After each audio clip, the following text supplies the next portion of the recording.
के गान में बेवर्धमान महान जिन विचरे हमारे ध्यान में।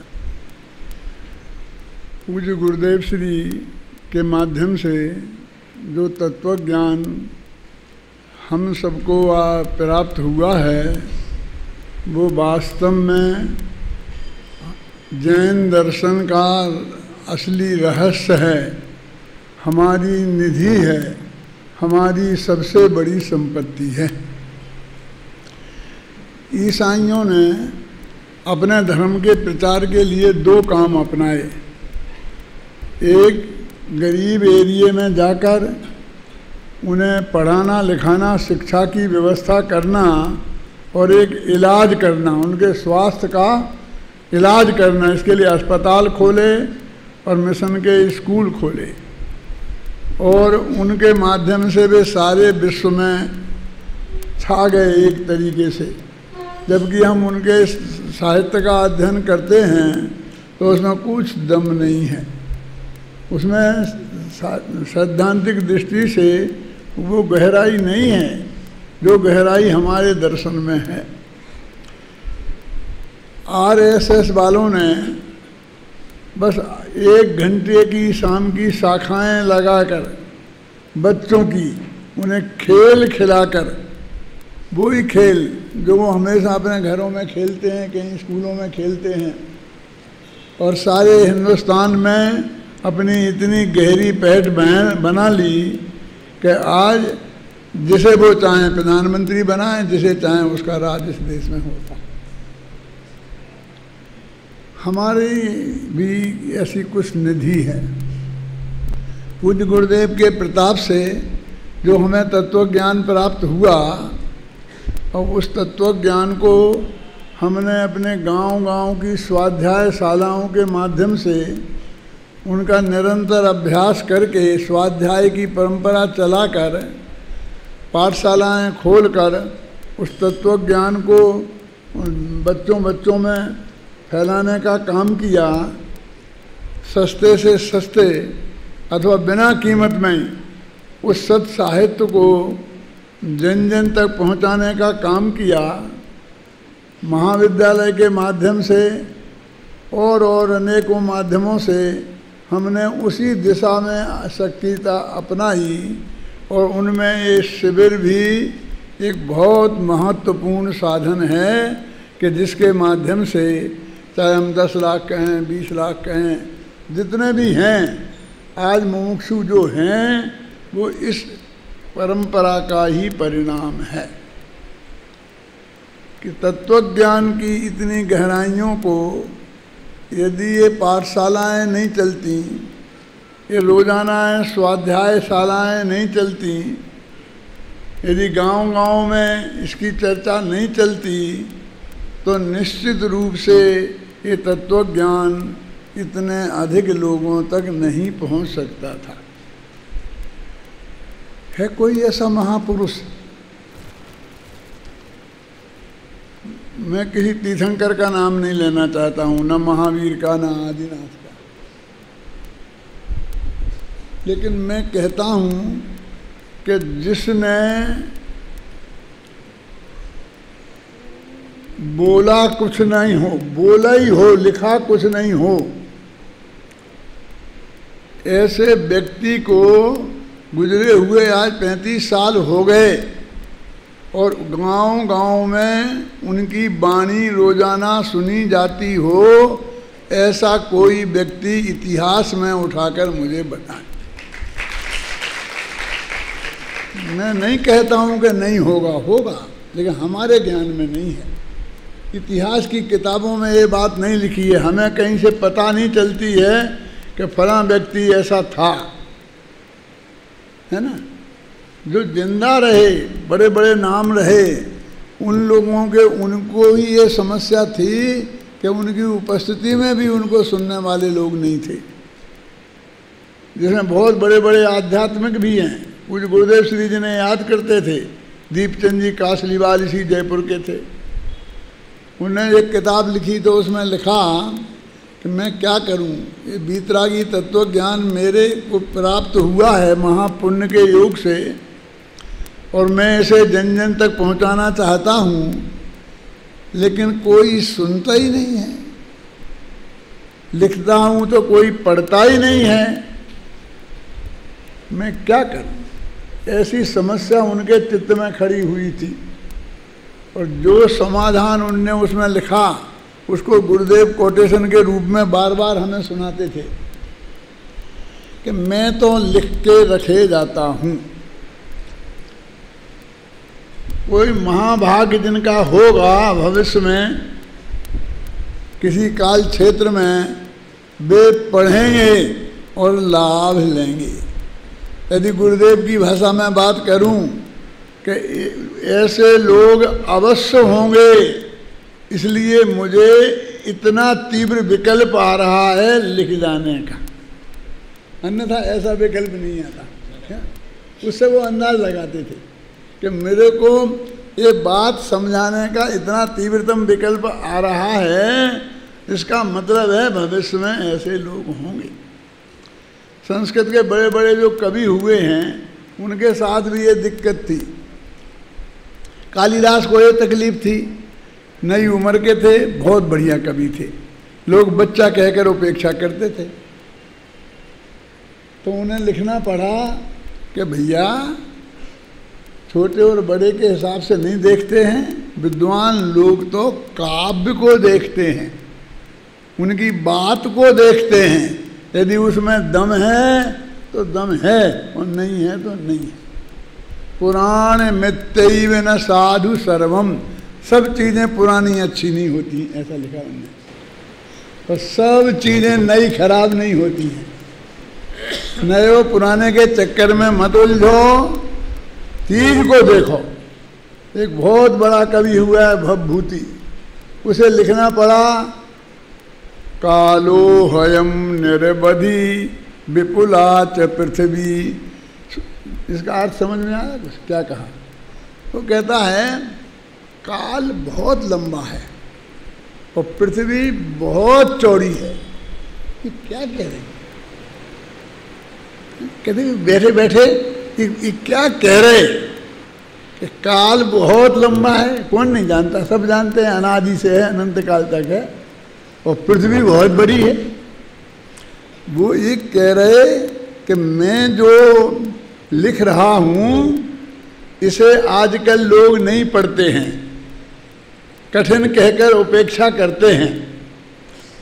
तो काल बहुत लंबा है, अभी नहीं पढ़ते तो नहीं पढ़े, आगे पढ़ेंगे। और पृथ्वी बहुत लंबी चौड़ी है, माने यहाँ के लोग नहीं पढ़ते हैं तो नहीं पढ़े। पृथ्वी तो बहुत लंबी चौड़ी है ना कहीं के पढ़ेंगे। यानी उनको भी ये तकलीफ थी। पूज्य गुरुदेव श्री के प्रताप से ना तो पूज्य गुरुदेव श्री को ऐसी कोई तकलीफ रही, और ना आज हम उनके अनुयायियों को ऐसी कोई तकलीफ रहे। हम तो ये कहते हैं उनने हमें माल भी दिया और मार्केट भी दिया। इस मार्केट में क्या चलाओ वो माल भी दिया, क्या बोलें हमारी ये भी कोई समस्या नहीं है, और किन को सुनाएं ये भी हमारी कोई समस्या नहीं है। जहाँ जाएं, जहाँ बैठ जाते हैं वहाँ ऐसी भीड़ इकट्ठी हो जाती है, और सब सुनने के लिए लोग सचमुच इतने लालायत हैं, इतने लालायत हैं कि आप कल्पना नहीं कर सकते। जरा सी बात आती है, कभी एक व्याख्यान होगा तो कितने अंदर से लोग उत्साहित हो जाते हैं, देश में विदेश में सब जगह। और उनके उत्साह को देखकर हमारे चित्त में भी अंदर से बहुत उत्साह जागृत होता है कि भाई इतनी बढ़िया चीज़ है तुम्हारे पास है, इतने लोग इतनी रुचि से, इतनी भक्ति से, इतने प्रेम से सुनना चाहते हैं ये पूज्य गुरुदेव श्री के प्रसाद से, तो क्यों नहीं इसका भरपूर अधिक से अधिक लाभ लिया जाए। तो ये शिविर हमारे उस ज्ञान यज्ञ के ही सबसे बड़े प्रतीक हैं, जो हर संस्थाओं में अब इतने अधिक हो गए हैं कि लोग धीरे धीरे एक ले बहुत हो गए, कुछ थोड़े कम करो, थोड़े कम करो, साहित्य थोड़ा कम छपाओ, प्रवचन थोड़े कम कराओ। अब ऐसा उपदेश देने लगे रजनी भाई लोग। क्या अब घरों में बहुत हो गया साहित्य, अब साहित्य की ज़रूरत नहीं है। इनकी बुद्धि पे पत्थर पड़े हैं जिनके जनवाणी के विरोध में। तुम्हारे घर में कितनी साड़ियाँ हैं, कितने कपड़े हैं, कितने जोड़ी जूते हैं, कितनी जोड़ी चप्पलें हैं, वो भी तो गिनो एक दफ़े। इन कंपनियों से कहो ना कि तुम बनाना बंद करें, क्यों? इन्हें कोई नहीं कहता है। हम शास्त्र कितने लोग लिख रहे हैं, कितने लोग छपा रहे हैं, कितने लोग आप तक पहुंच रहे हैं, बोलिए। इस सारी पृथ्वी के हिसाब से हिसाब लगाएं तो हम नगण्य हैं। कितने ही हों, 10 हों, 20 हों, अरबों लोगों में हम बहुत कम हैं ना। तो ये जो महायज्ञ इन शिविरों के माध्यम से चल रहा है, और गुरुदेव का तत्वज्ञान की सुरक्षा, ये हमारे विद्वानों का सबसे बड़ा कर्तव्य है। जैसे क्रमबद्ध पर्याय है, कुछ लोगों के चित्त में इसमें भी प्रश्न खड़ा होने लग गया है। अभी ऐसी बात आई, इसलिए मैं ये बात आपसे कह रहा हूँ। मुझे बहुत कहना है तो मैं अपने प्रवचनों में कहूँगा। मैंने रात को भी कहा था, इसके बारे में समझाऊँगा विशिष्ट क्या स्थिति है। लेकिन ये प्रश्न चिन्ह तत्वज्ञान के संदर्भ में नहीं होना चाहिए। आपके राग द्वेष हैं, लड़ो ना खूब जितना लड़ना है। दुनिया के बहुत सब्जेक्ट हैं, लड़ने के लिए बहुत जगह हैं, और यदि मोक्षु समाज में ही लड़ना है तो लड़ो, जो भी लड़ना हो। लेकिन इस तत्वज्ञान को जो पूज्य गुरुदेव श्री ने हमें दिया है, उस तत्वज्ञान को हम मुद्दा नहीं बनाएं। उस तत्वज्ञान को ईमानदारी से समय सार पर हाथ रखकर प्रतिज्ञा लेकर एक एक शब्द बोलें और सोचें कि ये बात सत्य है कि नहीं है। अपने पक्ष विपक्ष की वजह से अजित भाई इस तत्वज्ञान को दूषित नहीं करें। और सब माफ़ मैं कर सकता हूँ, इस तत्वज्ञान को दूषित करने की प्रक्रिया को किसी कीमत पर माफ़ नहीं कर सकता हूँ, किसी कीमत पर भी रुक नहीं सकता हूँ। दुनिया की कोई ताकत, एक कवि ने ये भी लिखा है कि तू चाहे तो मेरी जबान खींच सकता है, लेकिन जब तक इस मुंह में ये जबान रहेगी ना, तब तक उसमें ये तत्वज्ञान की धारा मैं बताऊंगा, बताऊंगा और बताऊंगा। उसे दुनिया की कोई ताकत रोक नहीं सकती। तत्वज्ञान के साथ समझौता नहीं होता। यदि गुरुदेव ने कर लिया होता तो अपन ने सुना है ना कि गुरुदेव आप तो यही बने रहो, स्थानकवासी संप्रदाय में समय सार पढ़ो, क्रमबद्ध पर्याय सुनाओ, केवल ज्ञान का स्वरूप बताओ, सारे सिद्धांत बताओ रजनी भाई, लेकिन तुम ये बेस मत छोड़ो, है ना। हम सब तुम्हें सुनने को तैयार हैं, है ना। क्यों नहीं मान ली उनने, गुरुदेव ने उनकी? टॉप पे बैठे थे तो बॉटम पे आना था। ना हमने टॉप देखा है और ना हमने बॉटम देखा है। कल्पना भी नहीं है हमारे दिमाग में उस टॉप की, जिस टॉप पर पूज्य गुरुदेव श्री पहुंच गए थे। और हमें उस बॉटम की भी कल्पना नहीं है कि अकेले ही सब कुछ करना पड़ेगा। लेकिन उनने, सुशील जी, उनने ये किया। दुनिया की दुनिया जाने, हम कब दुनिया के चक्कर में रहेंगे, लेकिन एक तत्वज्ञान को सच्चे दिल से स्वीकार करेंगे और जन जन तक पहुंचाएंगे। आप कहो कि आप उनकी बुराई मत करो, हम प्रतिज्ञा लेने को तैयार हैं। किसी की निंदा मत करो, हम प्रतिज्ञा लेने के लिए तैयार हों। जो क्रमबद्ध पर्याय नहीं समझाओ, ये कहो तो नहीं चलेगा। एक द्रव्य दूसरे द्रव्य का करता धरता नहीं है, ये नहीं बताएं तो ये बात नहीं चलेगी। मेरे कहने का मतलब ये है, जो मूल तत्व ज्ञान की धारा है, उसके लिए हमारा ये सर्व कुछ समर्पण है। इस सभी लोगों का, अजित भाई, विद्वानों का तो कर्तव्य है ही, सेठियों का भी ये कर्तव्य है, क्योंकि मूल फंडामेंटल तो आप समझ सकते हो ना। नहीं हो तो महीना 15 दिन निकाल कर मेरे पास आओ, मैं सब समझाऊंगा आपको, पंडित बना दूंगा 1 महीने में, सच कहता हूँ। लेकिन आप उस तत्व ज्ञान की कीमत पर कुछ नहीं करें। आप सारी शक्ति इस तत्व ज्ञान के विरुद्ध नहीं लगे, पूज्य गुरुदेव श्री के तत्व ज्ञान के प्रचार प्रसार में हमारी शक्ति लगे। इसी मंगल भावना के साथ मैं अभी की बात समाप्त करता हूँ।